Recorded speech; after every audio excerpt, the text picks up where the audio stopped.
komunitas. Itu materi topik kurikulum merdeka, pembelajaran dan asesmen. Artinya minimal kalau misalkan kurikulum merdeka kita sudah dapat sertifikatnya, kan di kurikulum merdeka ada 4 aksi nyata, macam-macam aksi nyata yang bisa kita lakukan.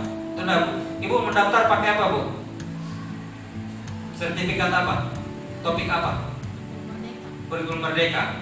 Ada mengapa kurikulum perlu berubah? Ya, topik itu kan. Ada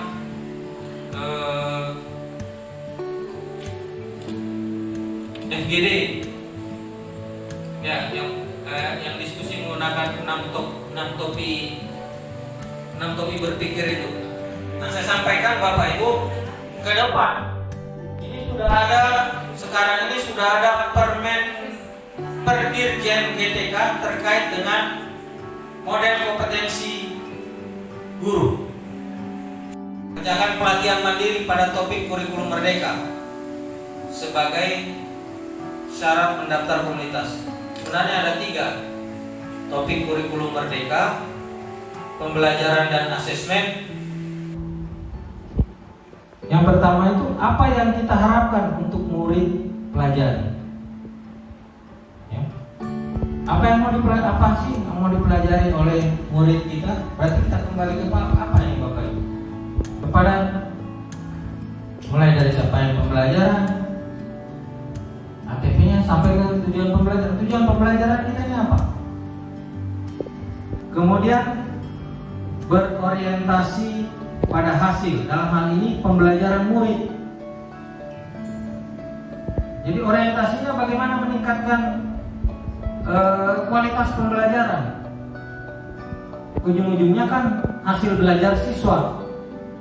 Apa gunanya kita berdiskusi tapi bukan untuk perbaikan? Dalam hal ini peningkatan mutu siswa kita.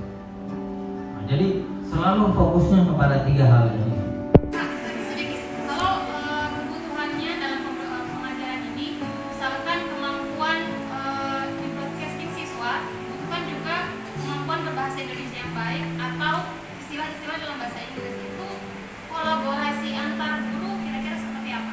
Oh, bisa misalkan kalau terkait misalkan Bu ya, misalkan terkait matematikanya atau bahasa Indonesianya.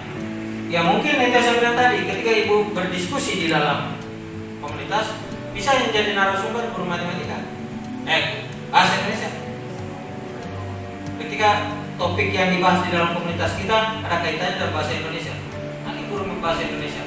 Tapi dia tidak perlu masuk dalam sebagai komunitas di situ. Mendaftar di TNM kalau sudah memiliki 2 sertifikat belajar mandiri, mungkin tujuannya ini untuk memperbaiki rapor sekolah atau gimana? Nanti bisa mewadahi diskusi di komunitas belajar. Yang kedua, kalau itu sudah ada langsung di SK-kan saja. Yang penting orang-orang yang dibuat susunannya, siapa yang jadi ketuanya itu sebagai penggeraknya. Kalau sudah ada itu, kemudian ada anggota yang sudah dapat sertifikat, langsung aja dapat. Ya. Tujuannya apa, Pak? Kita mendaftar. Kalau Bapak mendaftar di situ, kalau ada kegiatan webinar atau apa, itu biasanya ada komunitas-komunitas yang lain yang di sekolah lain atau di daerah lain yang sama. Itu mereka misalkan mengadakan webinar, Bapak dapat informasi yang paling pertama.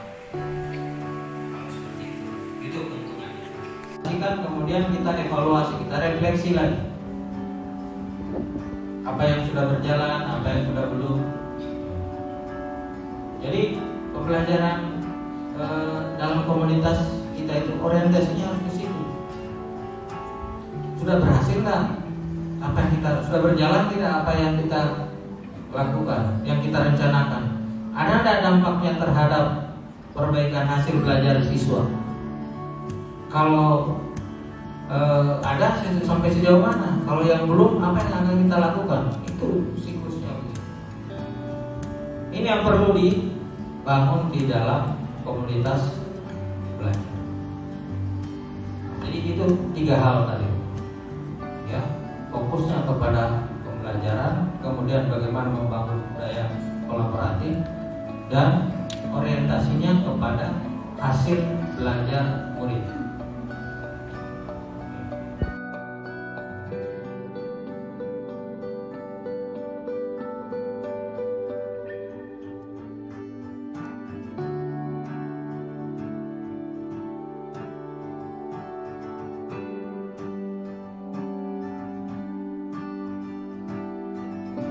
Kepala sekolah, Bapak Ibu guru semua, harapan saya mudah-mudahan kolaborasi antara BJP dengan SMK 4 khususnya, dan juga sekolah-sekolah lain yang ada di Sulawesi Tenggara, Kota Kendari. Bapak Ibu dengan cepat membentuk komunitasnya. Saya yakin Bapak Ibu sudah punya sertifikat PMM, pelatihan mandiri di PMM untuk mendaftarkan komunitas dengan 3 pokok sebagai dasar komunitas, yaitu fokus pada murid, fokus pada pembelajaran murid, membudayakan kolaborasi, dan berorientasi pada hasil belajar murid. Dan yang paling penting ketika kita membentuk komunitas belajar, yaitu peran kepala sekolah terhadap komunitas belajar kita, apakah difasilitasi, didukung, dan disupport. Mungkin begitu, sekian dari saya. Workshop kita hari ini tentang komunitas belajar, dengan mengucapkan alhamdulillahirabbil alamin. Saya tutup dengan kasih